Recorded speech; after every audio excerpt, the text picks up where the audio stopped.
Si Zaijan Harinila ay isang kilalang aktor mula sa Pilipinas. Siya ay sumikat sa kanyang mga pagganap sa mga seryeng telebisyon at pelikula.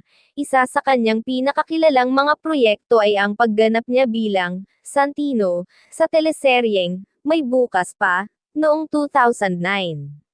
Ipinakita niya ang kanyang husay sa pag-arte sa naturang serye at naging paborito ng maraming manunood.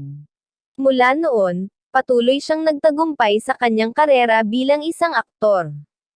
Si Zaijan ay naging cast member ng children's sketch show na Goan Bulilit. Gumanap din siyang bilang kapatid ng iconic superhero Darna at naging bahagi din siya ng The Broken Marriage Vow, Noah, Lorenzo Time, Bag-ani, Ikaw ay Pag-ibig at Hawak Kamay, Ang Sa Iyo Ay Akin, Aqua Bendita, Ang Probinsyano, Ikaw Lamang, Juan de la Cruz, Tiny Tony, Story of My Life, at marami pa, at sa ngayon sa senior high bilang team at love team ni Roxy o Zyriel Manabat.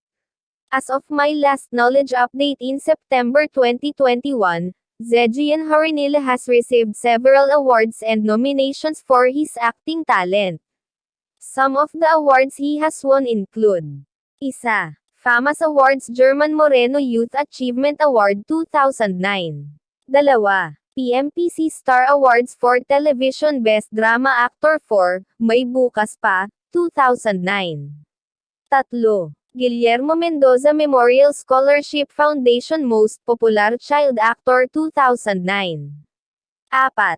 Yahoo! OMG! Awards Male Emerging Star of the Year 2010. 5. Anak TV Seal Awards Anak TV Seal Awardee.